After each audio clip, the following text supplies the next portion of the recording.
So if you could be here around 9, that would be great. Okay?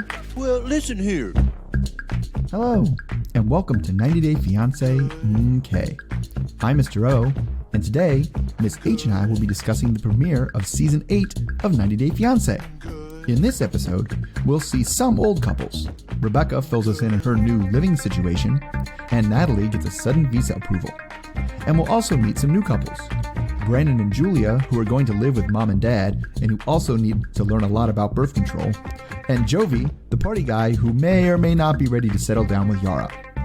As always, we'll end with our Students of the Week, class dunces, and life lessons. If you like what you hear, please leave us a 5-star rating and subscribe. And if you also watch Love After Lockup, you should listen to our other podcast, Love After Lockup Okay. All right, thanks for listening, stay safe, and enjoy. Hello, Mr. O. Hello, Miss H. How are things? Things are going pretty well. We're just chugging along, trying to get to the holiday break. Yes, definitely trying to get to the holiday break. 2 weeks left. I've 2.5, but you know what's going to get us there faster is because we can watch the show. Yes, definitely. I'm excited about this season. Well, yeah, and I say that because we're always really excited at the beginning, and then something happens where everybody becomes a big trash pile, and feel like that's when we're kind of like... And sometimes it's not the fun trash piles, but like... Right. I saw flashes of fun in this one, because the last season wasn't... The other way, last season wasn't fun. It got kind of heavy towards the end. Really heavy, and the mom was gonna, Sumit's mom was gonna kill herself, and Devin had a miscarriage, and it was like, oh man, yikes, things got really serious really fast. But here we have some people that I feel like we're really gonna enjoy how dumb they are. Oh gosh. I really am feeling it. So I'm gonna start with the dumbest ones, Brandon and Julia. Oh gosh. All right. Brandon is 27 from goddamn Dinwiddie, Virginia. I say that because my only experience with Dinwiddie, Virginia is getting a traffic ticket there. I can't believe there's a place called that. It's Dinwiddie. It's not Dimwittie. It sounds like dim-witted. That's what it sounds like. It's in that part of Virginia where that's not unusual. It's right on I-85 if you're going between Richmond and Durham. You go through Dinwiddie. Nice. All right. Anyway, he's from Dinwiddie. It's just one of those drive-through towns that you're on the interstate.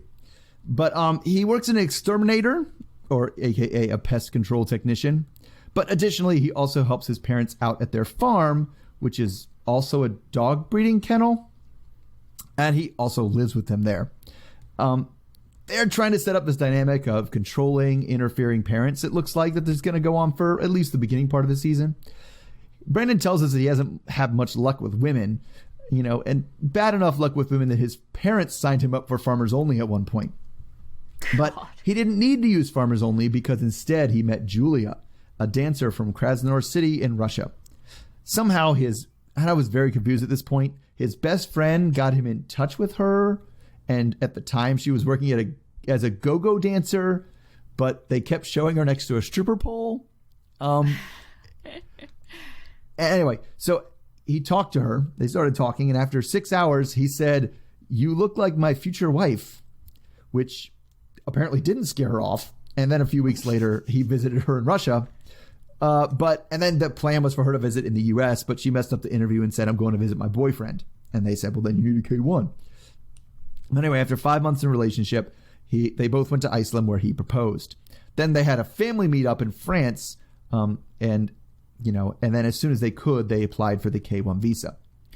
His parents expressed the standard concerns about being scammed and blah, blah, blah. Who is this woman?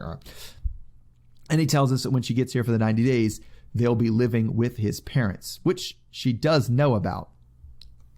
He video chats with her. She knows that they'll be in the house. Yeah. But there are certain aspects of the thing that she does not know about. He video chats her, and she's very concerned that, that she's about how she's going to get all of her jackets to the United States, and also concerned that she doesn't want to spend too much time living in this house. Move in for a little bit. We'll get right back out. But unfortunately, because he's paid for both of their trips to Iceland, everybody's trip to Paris, and the K1 paperwork, he's pretty broke. He says he's spent $10,000 in the past 7 months on this, and she's not working right now, so when she does get to the States, they'll be depending on his credit card debt right now. So Julia is very worried that his overbearing mother will convince him to stay at home for a much longer period of time, even though it's more likely the financial situation is going to take care of that. So then, he's talking to his mom. Her name's Betty, and she's very concerned about what Julia does for a living because Betty doesn't approve of dancing for a living, apparently. I mean, she says that, but at the end of the day, she kind of suspects she might be a prostitute. Oh, God. Then we get to the point where we get to the secrets. Brandon and his parents are moving some old furniture around in the house to set up his room, which is going to be a different room than her room because mom and dad, while they're engaged, are making them sleep in separate rooms. Brandon thinks this is dumb, but his dad, Ron, says it doesn't matter what you think, it's my house. And also, did you tell her yet? And he said no. She does not know that when she gets here, she'll be sleeping in a different room, right? Oh my gosh. Betty is afraid that she isn't surprised because, she says that Julia and Brandon have different personalities and blah, blah, blah, blah, blah. But, Ron gets much closer to the point. He's just afraid. So there's also some drama about the airport pickup, but about who is going to go, who's going to go alone, and the parents want to tag along. So in exchange for tagging along, mom and dad paid for the flight and are paying for hotel weekend in Washington, D.C. And because they have to go and she's flying into probably Dulles, I would imagine. That's the closest airport to where they are, or at least the closest real airport to where they are. Anyway, at this point, Betty brings up birth control, which Julia seems to be opposed to in principle for some reason. She won't take it. It's not that she can't get it. She doesn't want to take it. If she had it, she wouldn't take it. And then Brandon says he doesn't want to be responsible for birth control, so they've been doing nothing. God, idiots. Which gets a pretty appropriate reaction from his parents. It was actually kind of chill from his parents. Brandon tells us that she's basically against all medications and putting things in her body, and tells a producer that there's nothing wrong with condoms. They're just, not as fun. God. All right. So now is the day, and then we get to the day that she's coming, and he's packing with very little time left to get off to the airport and their DC trip. Once they leave, we hear more about the family situation. His dad has some other children from some previous relationships, but for his whole life, it was pretty much just the three of them, and he is his mother's only child. On the drive, Betty calls a gynecologist to try to set up the appointment to get some birth control for Julia. Oh my gosh. And as she's doing this, Brandon starts playing Nintendo Switch in the back seat. Then we hear about some of the drama that went down in France, where Julia started to kind of drop the guard and show her bad side to Brendan, where she would explode when she wasn't being an angel.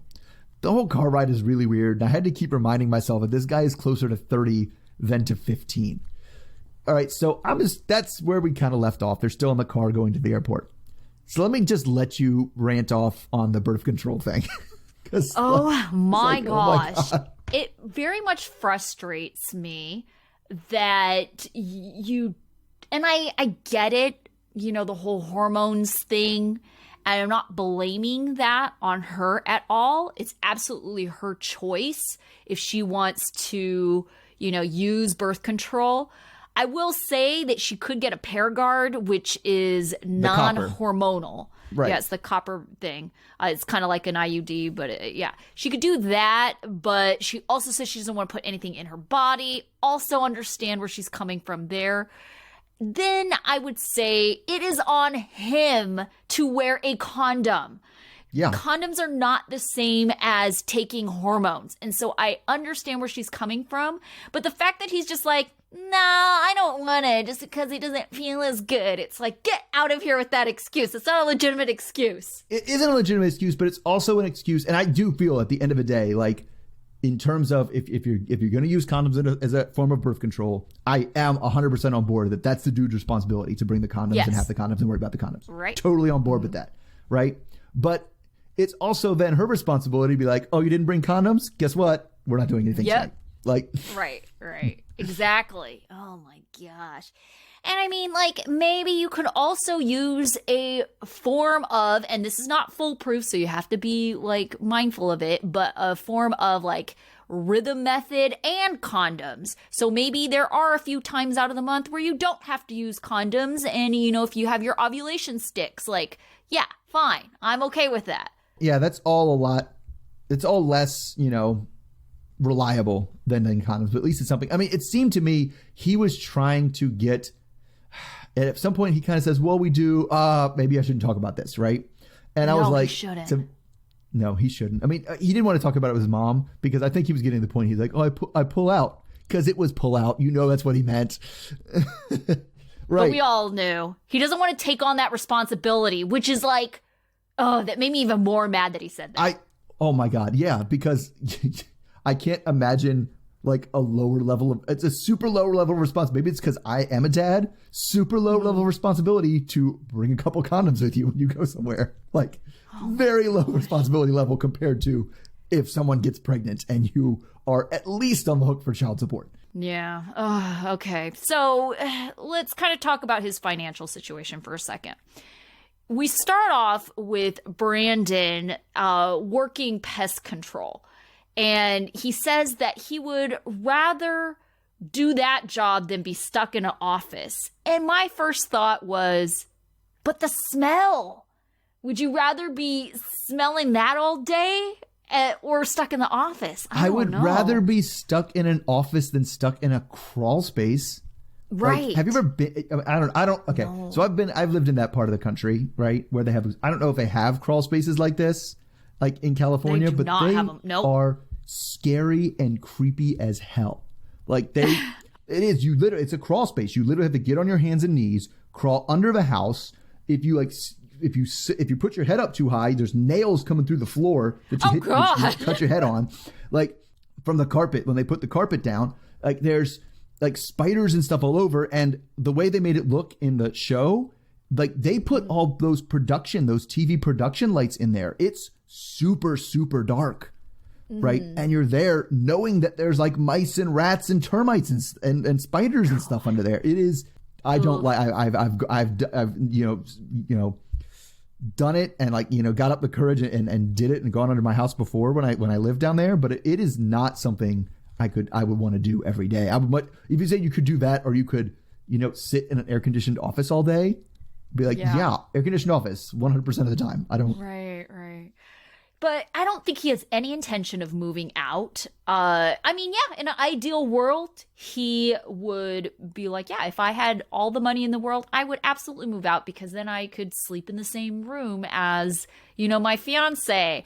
Like, I know he would choose that. But I also feel like he's comfortable living in the house with his parents. And so he's really not super motivated considering all his debt.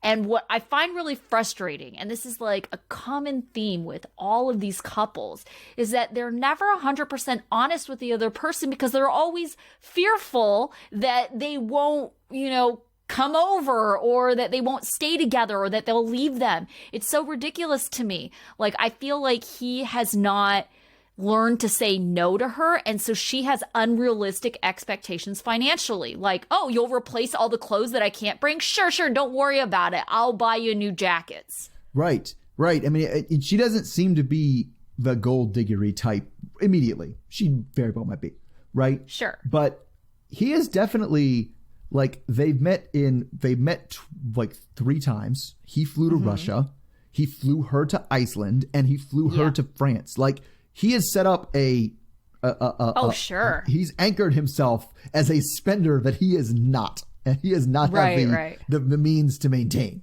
Like, and so I could see her being disappointed, not because she's like, oh, I want money, but because it was like, you kind of set up this expectation for a certain like quality and style of life that I'm going to get here and you're going to be like, well, it's unreasonable for you to ask for that. Like, I can't believe we have to live with my parents for a long time. And like, and so I can't see things. And there going are well. no vacations in our future. Yeah. Because we're together. Why would we need to take a vacation? This weekend trip to Washington, D.C., Yay, which This is it. I live near Washington, D.C. It is a fine place to visit. It is not really a vacation spot.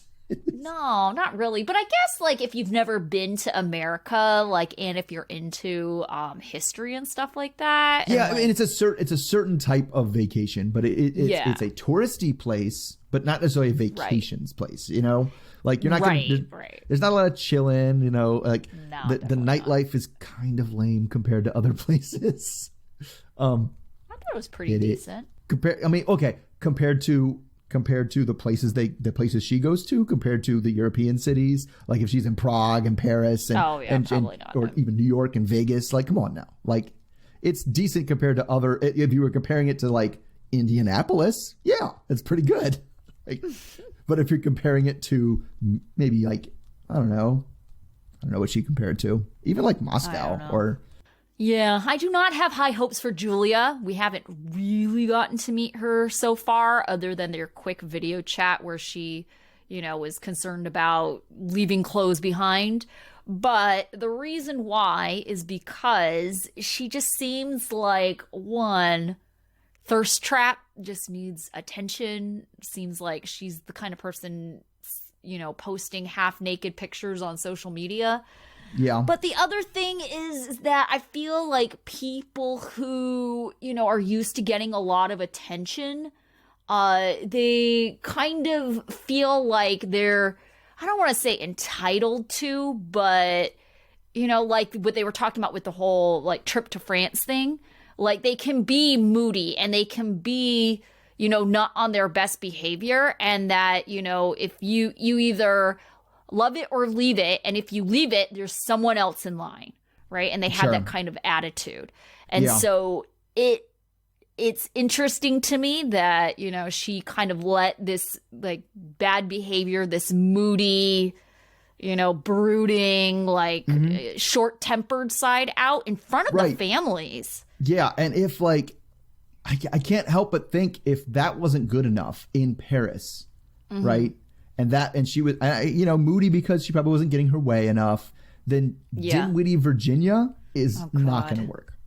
Like, I can promise you, there's nowhere to be a go-go dancer in Dinwiddie. Like that's not a possibility. There's probably a sketchy strip club somewhere nearby, but there's not going to be like non-stripper dancing anywhere within like 2-hour radius. Like that you're going to find. Oh, jeez. All right. Do you want to talk about our other new couple that we meet this week? Sure. I'll go in with them because we divided these couples up and I gave myself a bad draw. You did. Easy week for me. Jovi is 29 and lives in New Orleans. We meet him chugging a tall boy as he tells us that he's totally crazy and parties too much. He grew up in La Rose, Louisiana, a bayou town where we see him going back to catch some crabs and catfish. His current job is in underwater robotics, which allows him to travel all over the world. So eventually during this travel, he turned on his dating apps and met Yara, who's from Kyiv, and who has such unique interests, he says. We have the same interests, like traveling and beaches. Such unique interests. I don't know how we ever found anybody into these Everybody things. Likes that stuff. It's like everybody likes having fun. I love how that's on dating profiles. They're like, I like having fun. Who doesn't? Who would come out and say, oh, I don't like having fun? I don't like having fun. I want to make sure we just like sit next to each other and don't like interact. That's what I'm looking for. Yeah. Anyway, they agreed to meet in Budapest, which he thought was going to be, just to be a bang trip. And then he describes how it turned into that. But they stayed in touch afterwards. And Yara is a makeup artist who enjoys fancy things, which is very different from what Jovi describes as his needs, which consist basically of beer. They meet up in all kinds of places around the world, and things are going great until Yara got pregnant, which happened about 6 months into their relationship. He proposed during a dive in Cuba. I'll come back to it. And they applied for the K1. But unfortunately, she lost the baby. Jovi made the decision that he still wanted to marry her, and now she's on her way, and her visa was approved. Now, since he's back in his hometown, Jovi comes by his mom Gwen's house to fry up some, I think, catfish. Gwen is surprised that he's not marrying a nice little Southern girl and doesn't know if a Ukrainian can fit in with all the hunting and the fishing. Gwen has Googled Ukrainian women and is worried that she's just using him for the visa, which is about, what, 50-50 for all the Ukrainian women in the show? Probably, yeah. Jovi tells us about about his super compressed schedule. That, they have their 90 days, but after about 2 weeks, Jovi has to leave for 4 weeks in the middle to go to work, and then they get back and they have to get married right away. It's just like they stole Tanya and Sinjin's storyline. So now, except he has a real job. Except he has a real job, yes. So anyway, next scene, Jovi is picking up a TV from his buddy Klein, I guess, to get his new apartment set up, who seems to be his responsible friend that has a live-in girlfriend and a baby and all that. They give us the whole thing. They give him the whole thing about how weird it is and how, especially for all this Ukrainian girlfriend out of nowhere thing, especially for a guy like Jovi. Like Sarah, his Klein's girlfriend, doesn't think he's in the right place in his life to settle down. Neither of them have all that. Neither Sarah or Klein have all that much confidence in this thing working out at all. Then Jovi really reinforces that for us by talking about how independent he is and how he likes to have his own space and how he wants to be drunk all the time. God. So makes it sound like you're probably right. Anyway, we see Jovi again going to a shop for flowers, which was demanded by Yara, who said, you either come with flowers or you don't come at all. He's worried that she won't like his apartment because it doesn't have any potpourri in it. Apparently his apartment is from like 1973, but is also excited. In the car to the airport, Gwen calls to demand that he take selfies. And soon he's doing the awkward airport waiting thing when she appears at the top of the escalator. Then he does, I don't know, this really lost him for me. He does the thing where he goes to meet her at the bottom of the escalator and stands way too close. Oh, I hate that. All right. So she can't actually get off the escalator. So she's like, can you get back? They hug and she warns that she'll be stinky after a 30-hour flight, which was only a 30-hour flight because Jovi is cheap. And she had to fly through Doha. The producers ask her what she loves about Jovi. And she is like, he used to have a good body. And I guess I haven't broken up with him yet. So it must not be that bad. Anyway, Jovi's plan is to go home and change and then go hit Bourbon Street. But Yara is understandably like, no, I'm going to go home, shower, and then hit the bed. So things already start off a little bit rocky as they get into a fight about what they're going to do. Jovi is already like, oh, this won't be my first night in New Orleans. We're just going to go to bed. All right. So, I don't know. What do we think about Jovi besides the elevator crowd and the escalator crowd? He is your stereotypical frat boy. Oh, absolutely. Absolutely. You know, and I wouldn't even say fraternity man because I know that's like a thing, but he's just like partying, like trying to hook up, keep the good times going. Just really selfish. Yeah, he's not at the Founders Day dinner like in a suit, like being part of the fraternity. No, absolutely not. He's just like, woo, yeah, boobies, beer, yeah. Like, yeah, I don't know. He's just a hot mess because then you like think about it and you're just like, this guy's almost 30. 30, yeah. At what point do you realize that you kind of have to adult a little bit? And he was just really skittish. Like he seemed like he was super freaked out when she said that she was pregnant. And to me, that just seems like, oh, you're not thinking about consequences at all. You're not thinking about this person like in a serious way, like this is going to be your potential life partner. He's just not in that mode. And I get it that just this generation, like everything is being delayed a little bit more. Like the average age of marriage, the average age of having your first child has definitely gone up. In this generation. Right, but there's a lot of theories about that, and that has more to do with there's a prevailing theory that has more to do with like economic situations than it has to do with extended adolescence, right? Like The reason you don't have a family now because you didn't really get a full-time job until you were 26. So you didn't really get married before then, and so there's a lot of pressure like that, especially with like the gig economy. But a lot of that falls apart, and a lot of his adulting falls apart because it seems like he's holding down like a pretty high-paying, good quality job. Oh, his job sounds super cool. I would love to have that job. Oh, absolutely. Underwater robotics? That's so cool. I actually took a class in underwater robotics in college just so I could play with the robot that they had. One of the labs had a giant tank with a submarine robot in it, and I was like, "Yes, I'll take the robotics class with the." It was actually the guy who developed it with he developed robots for Bob Ballard, who did the Titanic and everything. He developed robots for him, and so it was super fun. Yeah, but yes, it does sound pretty awesome. Yeah, I don't know, and. This is the kind of guy who just doesn't necessarily think about who would be a good like life partner. He's more so like, oh, she's hot, and yeah, sure, trophy. And then wife. it seemed like she got pregnant, and so he was like, all right, well, I guess we got to get engaged now, right? And then then when the pregnancy ended, he was like, he kind of took it was like, oh wait, no, like I don't know how many other women I'm going to find that are going to put up with this crap. And she was willing to do it. So I don't know if I can let this one get away. God. Right? Well, I mean, and I think she's, if we're talking about just looks,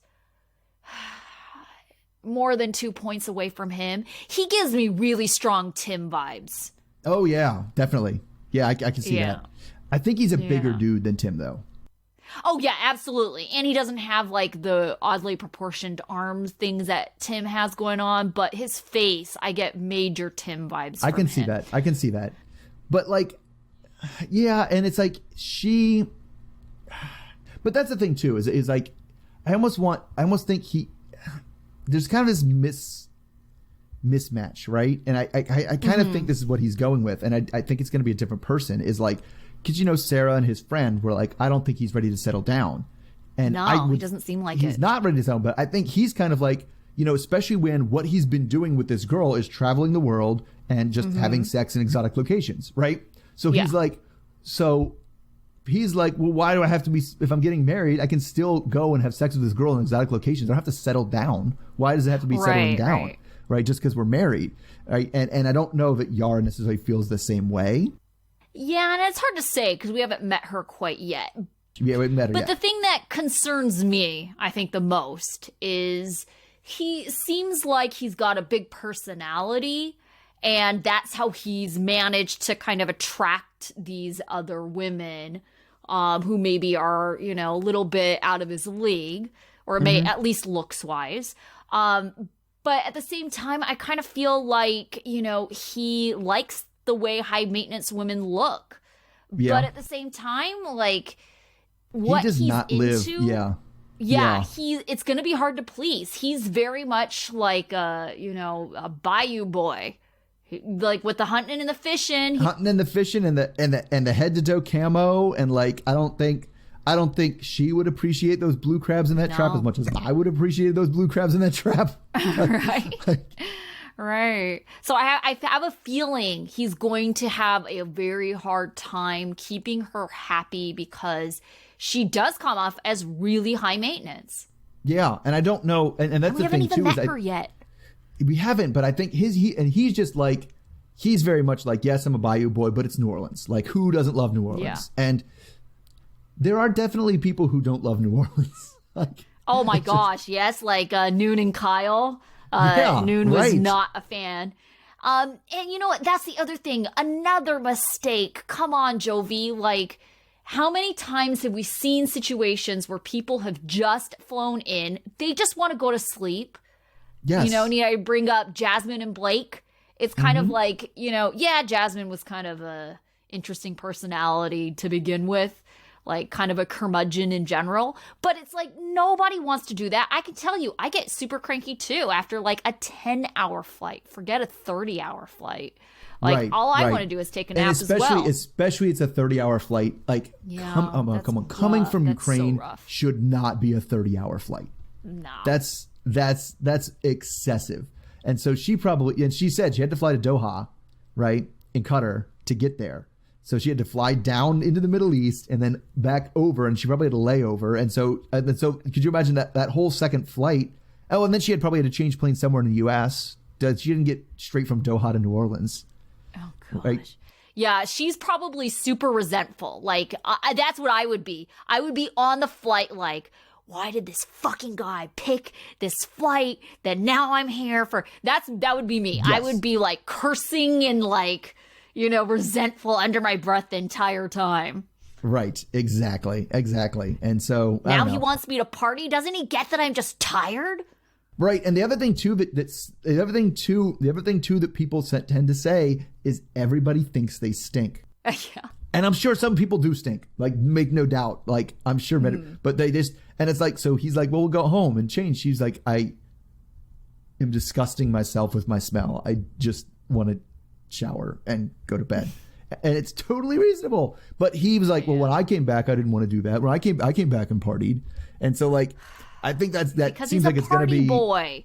Yeah, that's going to be a thing, is him holding her to his party schedule. And I just feel like, yes, he's a party boy. And if he's doing that frat boy partying stuff, if you're not that, it's boring. Like a bunch of dudes just like hooping and hollering at each other and playing drunk ass grab ass games. If you're not that, it's boring. Well, and the other thing is he's getting a little bit older. And so, your friends start dropping off more. The ones that are like left to party are the ones that go hard and they're like making a career out of it. Sure. The other thing is like he's getting a little bit older. The drinking is going to go to his gut. And she even said, I liked his body before. And it's like, do you like anything else? Because this is not a guarantee. It's all downhill from here, sweetie. Right. It really is. You got to have something else to hold on to. Yeah. Oh, okay. Let's talk about the pregnancy for a second. Okay. I am a little doubtful that she was pregnant because why on earth would you go scuba diving while pregnant? Yeah, that was I got that text from you earlier. I was like, you clearly know much more about it than I do, but I wouldn't. Oh, so here's the thing. Yeah, it's like going on a roller coaster, right? It's like, is it guaranteed that something bad's gonna happen?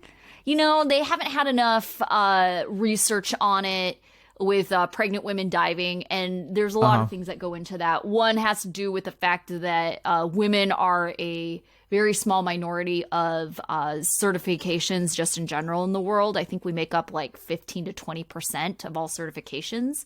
So we're already underrepresented in the dive industry. But on top of that, you're talking about, pregnant women. Women who are pregnant tend to not do things that could potentially endanger their babies or do things that they don't know could endanger their babies, right? So I would say it's definitely one of those things where, professionally speaking, your dive instructors and your dive masters would say, if you're pregnant, don't dive. Yeah, I mean, because it's one of those hard things that's hard to study, right? Because in order to study, you have to have a control group of like, let's just have all these pregnant women dive and see who loses the baby. Like that's what? No, and who has complications? Like, no, that's not an ethical study. You cannot do that, right? Right, so, right. I can see what it is, but it seems like like the pressure could be an issue, and like it seems like there's a lot of stuff, and it just seems like to me, having never been pregnant but seen pregnant people. You're going to put a wetsuit on when you're pregnant? Like you're going to put a wetsuit on? That does not seem comfortable at all. It seems like a terrible experience. She didn't seem like she was too far along. And then the other thing is too, like, I think they were wearing shorties. They're a little bit easier to put on. But I was going to say, you don't really have to dive with a wetsuit. Like Cuba's in the Caribbean, so the water's usually pretty warm over there. Sure. It's probably like high 80s, I would guess. Okay, but don't you buckle things around your waist? It depends. So, like, if you're using kind of like old school weight belts, then yes, you do have a weight belt around. But most BCDs have like integrated weights, and so they're almost like in these pockets. So you feel pressure, but usually they're on your side because you're trying to keep things like symmetric, evenly weighted. Mm-hmm. Yeah. But okay, that's the other thing too, is like you have to lift a decent amount of weight. And don't they say like if you're pregnant, you shouldn't be lifting heavy objects? So I mean, there's a lot of things.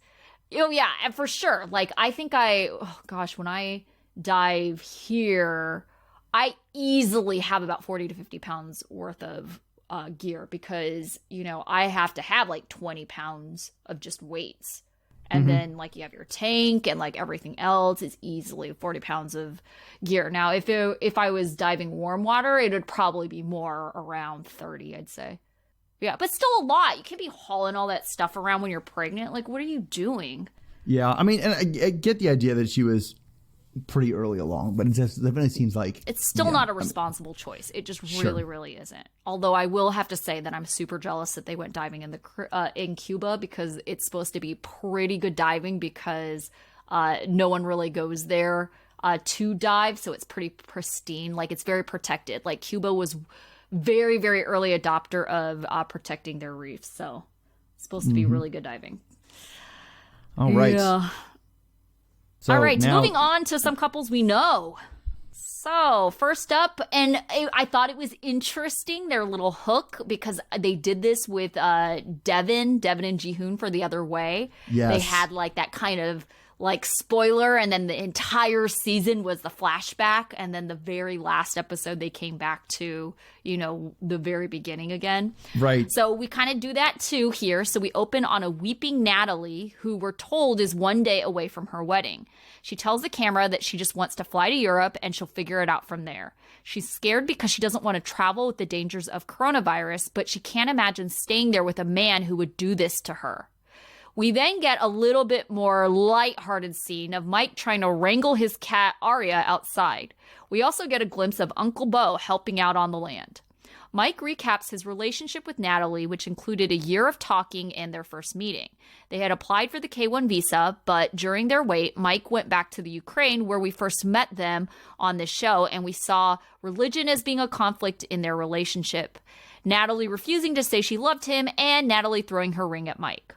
We also recap the tell-all where Natalie says she doesn't trust Mike over his failure to disclose his sleepover with another woman in a wedding party where Mike says nothing happened.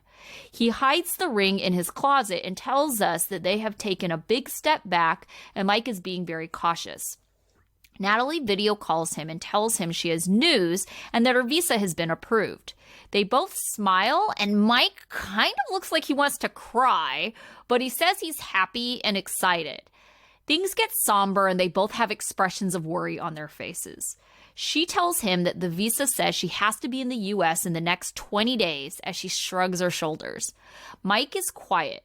Natalie has already looked at flights, and Mike says that they have a lot to talk about and figure out. Mike says he's not ready to get married right now, but they have no choice, and he wants to say he at least tried. Mike looks like he's going to a dental clinic, but it's really a haircut place. He tells Jane, his hairdresser, that Natalie is on her way in 4 days. It's been 2 months since they've seen each other, and Mike says they have ongoing issues like veganism and religion. Jane thinks he deserves better and doesn't think Natalie sounds so good. Mike tells us he's not even thinking about the wedding. Later that day, Mike video calls Natalie and they seem a little bit more happy this time around. Mike tells her he's scared about whether she'll like it there. She doesn't really assure him. She does ask where Uncle Bo is, and Michael isn't picking up that Natalie is asking where Bo is actually going to be living. Natalie doesn't feel comfortable living in the house with a stranger. Mike says they can't just kick him out and they have to find him a place and help him out. Natalie asks if he's joking, and Mike says no. Bo is family. Natalie seems really irritated, but ends the conversation with a question. Will he be nice to her? And they both agree they will be nice to each other. All right, so it really sounds like Natalie doesn't want to live with Bo. And the last season, I thought Bo was living in the barn, not in the house. Yeah, I thought Bo was living on I didn't know if it was a barn, but a separate on building the land. On the property. Yeah, on the land, like in a trailer or something, like on the land. Yeah. Yeah. So what do you think the solution to the Bo situation could be that would make both Mike and Natalie happy? I mean, it seems like something like that would be reasonable. Live in I mean, the barn. maybe the barn, but like, like, because it's a lot of land. He said it was 27 acres. Yeah. Right. And I don't know. Sure. I don't know. I also don't know. It's also tricky too to be like, I don't know how big his place is. I don't know where he would actually be in the house. Those are all things like maybe his room is in the basement. Like that might, and her room's upstairs. Maybe that like gives her enough separation to be like, this is okay. But I don't know. It just seems like something that would have been planned. Because I also agree with Mike. You can't just kick him out. You can't just be like, sorry, 20 days, you got to get out. Well, the only thing that I could kind of relate is if she's been saying this from the beginning, and it kind of sounded like she had said this before, because he was definitely playing dumb when she was like, where's Uncle Bo? And then, she had to ask like three other questions visiting his son before he was kind of like, oh, well, he's living here. What are you going to do about it? Kind of thing.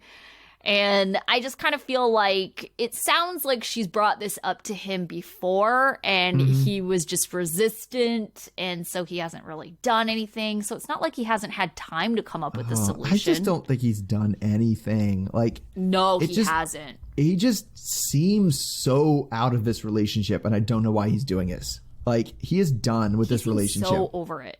Yeah. He didn't look happy at all. He looked like he was going to cry miserable the entire time. The entire time. Yeah, the entire time. He was just, yeah, I'll be nice to you. Sure. Like, and he was like, she got the visa. And everybody else's response to, I got the visa is, yay. And he's like, I'm very happy. But at the same time, I don't know. Like, it'd be like, why are you doing this? I don't understand. Yeah, I don't understand why he's doing it either, because it doesn't seem like he's really in a headspace to give it a fair chance. No, he's not. And maybe it's just like, I almost kind of feel like he just wants to say he gave it a fair chance, so he's not the bad guy. So he's like, so he's not the one who cut it off. And he's like, oh, I tried my best. I let her come and it didn't work. But he just doesn't seem into it. And it's like, especially like, I don't know, I laughed at like where he hid the ring. Like, I know, right? It just doesn't. I was like, that's a super random. It's like behind like a crappy board put up. Like things like that is gonna fall behind the drywall. You were gonna lose that ring, man. That ring isn't very nice, I don't personally think. But the other thing is that it's like it wasn't even in a box or anything. It was just like you're just gonna randomly have it out and about. Like that doesn't seem safe at all. Some mouse is gonna take it and make it part of its nest or something. Like it's you take off with it. But I thought it was interesting. The 20 piece of tape around it or something. I thought the 20-day limit was interesting, and I wonder if that is something that happens if it's always a 20-day limit when you get the visa. Because I was actually having questions about somebody else's. I was actually Jovi's situation, where it was like, well, if you have to go to work for a month, why doesn't she just come for the 90 days after you get back? Why are you having her for 2 weeks first? His situation is weird because it doesn't really matter. He's always going to have a situation where he's going to be gone because he said he's 4 weeks on, 4 weeks off. Oh. And so, it's like, okay, well, where is this 4 weeks going to be? Is it going to be in the beginning, middle, or end of your 90 days kind of situation? And if you have it too far at the beginning, then that means you're going to be gone at the beginning and the end, right? So it's kind of like this weird, this is the best, so that way you're here for the last half of your 90 days. Okay. Fair enough. But I was like, but it made sense to me. Like, if you only have 20 days and it doesn't matter what else you have going on, you got to like, doesn't matter what else you had planned. She's coming, right? Right. Yeah. So it was funny. And I thought it was weird. Like, so he got his haircut, right? And he was talking to the barber, and it was just, he said, she's coming in hot. Like, she's coming in hot tomorrow. I was like, what does that mean? She's coming. I don't know. Isn't she coming in hot means usually like they're angry or they're like really driving? It was just like, I don't know what he means. She's coming in hot. I don't but know. I also thought it's weird how they, like you said, they kind of did that teaser thing at the beginning. Like they really like the way that worked. But it's funny too, because they're both like coronavirus related. Like, which I kind of think they almost did on this one.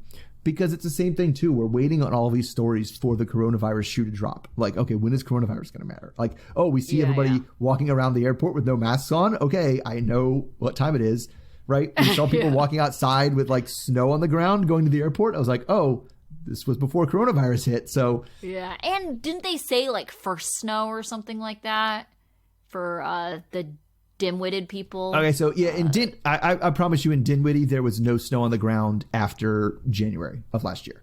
Okay. Right, so that was the latest it could have been, was January of last year. I'm sure we'll see some Christmas celebrations. Yeah, I guess we usually do, don't we? Yeah. All right.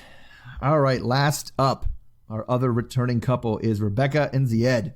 Yes. So we see Rebecca, who is 49, but accidentally says she's 47. God. Right now, she's managing a Joella's hot chicken restaurant in her home of Woodstock, Georgia. Then we see her getting a new tattoo, like with the very little space she has left on her arm, in honor of Zied, her 27-year-old fiance from Tunisia. They really know the audience because every time she keeps talking about Zied, they keep showing him saying, "I love you so much." And they really lean into the incredibly photoshopped pictures he sent him before they met. They start recapping most of what happened during their time before the 90 Days season, where Zied was upset about her being too sexy with her full arm tattoos in public. And at the end of the season, they did get engaged in their sexy camping trip in the Sahara. So now Rebecca has applied for the K1 and needed to get this job at the restaurant to prove a steady income. She had like freelance work before. So then Rebecca goes to video chat with Zied, who is wearing a hat with a rooster on it that says cock. And she's worried about his upcoming interview. She also reminds us this is not her first K1 rodeo, that she previously had an ex that took advantage of her for a visa. Zied's sister that gave Rebecca a really hard time last season, shows up in the chat. She is still pretty clearly skeptical of the whole situation. But, it's Rebecca's last chance for love, so she says she'll do anything she can to make it work. As she drinks coffee, she says that as she drinks coffee from a mug with a picture of Zied on it. For the family segment that they always throw in here, Rebecca goes to her daughter Tiffany's place so she can have dinner with her and her fiance Micah. It turns out that Rebecca's lease is up soon, and because she has so much money tied up in the visa process, they're going to have to live. She's going to have to live with them for a while, and this is something that Zied doesn't know yet. She knows that her being under the same roof with another unmarried man is going to be a huge problem for Zied. Tiffany's not thrilled about the situation either, and is very upset that Zied seems to be already controlling her behavior, and he's not even here yet. Micah comes out of the shower and basically says, tough shit. He's got to get over it. Rebecca says that Micah is being a cavemanish about this, and at the end of the day, it is his place. Tiffany thinks that she can see history repeating itself, and this whole situation is starting to feel very similar to that with her ex. Rebecca says that this situation is different because they're going to get married in 90 days in America. They won't be already married in another country and then move here. So she'll get to see how he is in America before committing. All right. So, we have it again. It's like repeating things of people who are like, I didn't tell him the way our living situation yet, even though he's on his way here. But the other kid was almost 30. She's almost 50. What's going on? I know. It's because people have this fear that the other person will leave them if they know the truth. And it's that should tell you something in itself. Yes. If you are so fearful that this person is going to leave you, do they actually want to be with you? And why would you want to trick them into being with you? That doesn't make any sense to me. At the end of the day, that's what it is. You are literally, I feel like I need to trick them in order to be with me. And it's why? Well, we know Rebecca. We know why for her, because it's her last chance at love. She'll never find love again. Because she's been married 3 times, right? He said that repeatedly 3 times, right? Because that's what they showed us a flashback where Riam was she just thought it was super comical to mean the ex before your ex. Haha. No, the ex before that one. She's that's just ridiculous. Yeah. But it's just, I feel like she should know better because you've been down this road 3 times already. Yeah. To me, she's one of those people that just really loves love. And she thinks that every love is kind of this life-changing thing. And she even says Zied completely changed my life. It's how many times have you actually said this in your life before? Because I can think of 3 other times you could potentially have said that. And it's just not believable anymore. Right. Yeah, that's true. And it's and I guess I'm So she's a romantic is what it comes down to, right? And she also feels like love isn't love, or relationship isn't worth pursuing if it's not like soul changing. Like I feel this lifting of my soul, which is weird because it seems to happen pretty easily for her. Yeah. And honestly, like even from their first season, I think we had asked this question a couple times, like what do they kind of see in each other? It's like they have an incredibly superficial relationship. Yes. Like there's nothing really about him that she really super loves other than his eyes. Right. And that's all what he loves about her is it's whatever he sees is always so much beautiful. So beautiful. So beautiful. She's so beautiful. I love so much beautiful. Like that's all he talks about is how pretty she is. Like nothing, because they can't even have a deeper relationship because they can't even really talk to each other. Like their language barrier is pretty stark. Yeah, and I was going to say the language barrier for them is very weird in between. It's like not so bad that they have to use a translator app, but it's bad enough where I feel like both of them kind of like smile and nod a lot without really understanding what's going on. Yes, I agree with that. Yeah, it's good enough that you wouldn't be like, if you were giving directions in the car, like they could work it out, but not good enough that they can get like the emotional subtleties and undertones of what you're saying to each other. That's those kind of things just aren't coming through, right? But I'll tell you who I felt for this time was her daughter Tiffany.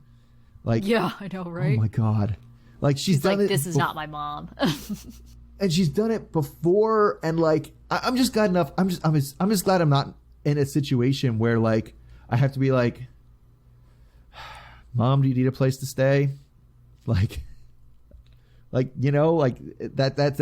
rough from a daughter's perspective. And then what did she mean by cavemanish? Okay, so I think she thought that he was that what's his face, Micah, was being Islamophobic, right? And so he was like, he better not bring that Allah bullshit under my house. Like, is kind of what she thought he was saying, because he did say something about Christianity and Allah or something like that. Like he did make a crack about that. But I think that's what she thought is he better not bring that praying and nonsense into my hair. He better not be doing that. This is a Christian household. I don't think that's what he was saying, but I think that's what she was hearing. Either. I very much interpreted that as like, we have different beliefs and cultures here, and it is okay for you to live with an unmarried man, so he's gonna have to get used to that idea. And I also think it's absurd because it's like he might as well be her son, because that's her son-in-law when they actually it's not. Get that's married. The thing is, it's not her son-in-law yet, and like so. I don't know if it's just a big, because we kind of saw this, it's different part of the Muslim world with Brittany and Yazan. They were just like, no, you have to be married. Like married is what matters. Like the fiance doesn't matter. But yeah, I mean, even if it was her son's, like that. Well, I mean, he's probably about the same age as Zied though, so it's not crazy that she would be into a guy that young. I mean, oh God. But it's still like gross because that's like her daughter. Super gross. And the other thing is like Zied doesn't get a choice because it's not like they're living with Rebecca. Rebecca's living with them. Yes, absolutely. And so it's like she doesn't get to set the rules for that. Can't move in and kick someone out. You can't. That's the thing is she's making this all up in her head because she doesn't know how he's going to actually feel about it because she hasn't told him. Like, and so I do feel bad. I do feel bad for him. Like, he gets no say over the situation. Like, I can see him being like, listen, I don't like it. I don't approve. We'll work something out. Let's come up with a plan where we live somewhere else. Right? Yeah. Yeah. But he doesn't even have that option. She's just going to roll up and be like, we're living here. Like, and it's something you don't approve. I don't know. That's a tough situation for him because it's not like she is choosing to live there and accepting that, they own the house. He's not choosing that. Oh, these people. All right. So who was your student of the week? My student of the week was... it was hard this week. It was. I had to dig deep. I went for Brandon's dad, Ron. Right? Yeah. I like Brandon's dad, Ron, because he brings a good energy so far. Right? Mm-hmm. So far, I mean, he is they're going for the strict dad thing, right? But he gave him really good advice. He gave him really good advice. He's he's funny. Like, he's a dad. Yeah, he is. Like, he's a dad. And like the thing, like there was a part at the beginning when the mom was like, well, I don't think I'm that controlling. And he was like, yeah, you are. You're controlling. Like those kind of things. He clearly has a lightheartedness to him that a lot of the strict dads that come across in the show before in previous seasons didn't have. And yeah, gave good advice. I mean, the advice was, and his rule is not unreasonable. Tell the truth. Tell the truth. His rule is not unreasonable. He's like, listen, it's my house. This is my rules. Like it's not a ridiculous rule. It's not one that I would choose or I would be particularly okay with myself. But it's like his house has rules, right?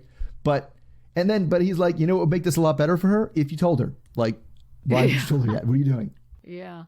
So I also went with ancillary character this week, and I went with Sarah, Jovi's friend.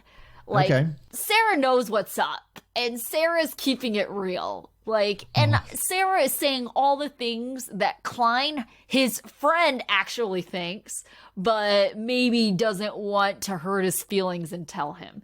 So it's like everybody kind of needs that Sarah in their life. And she, at the end of the day, she has his best interests in mind, but she knows who he really is. And she's trying to get him to see, like, the danger he's about to step into.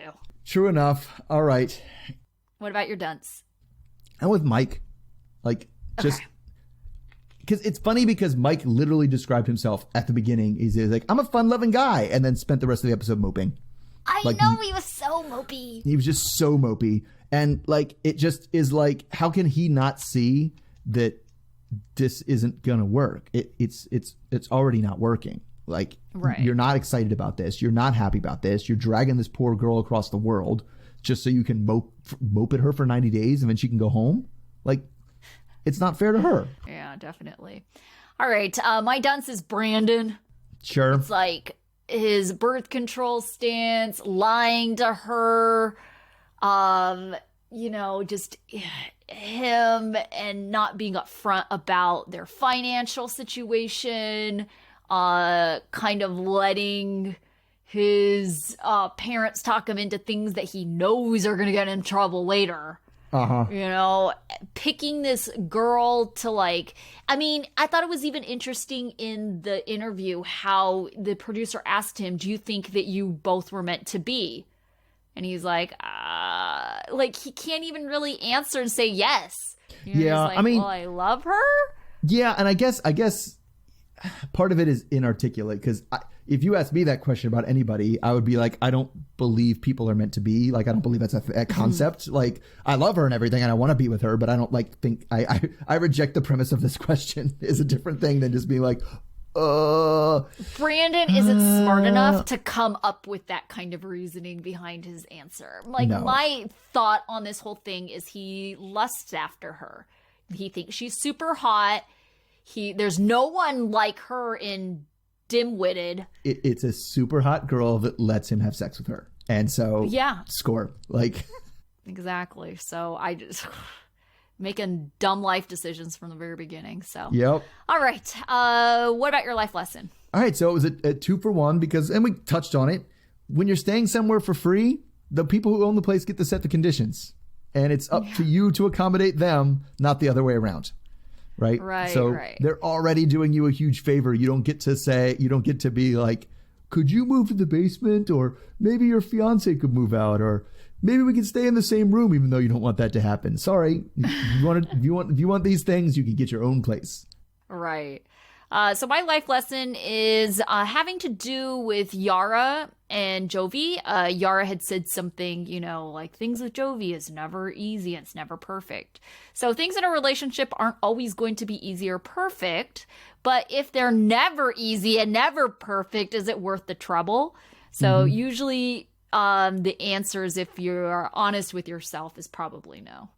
Right. Yeah. I mean, it's tricky, but it's like, yeah, because you always hear that, you know, relationships are hard, but they shouldn't be always hard all the time. Right.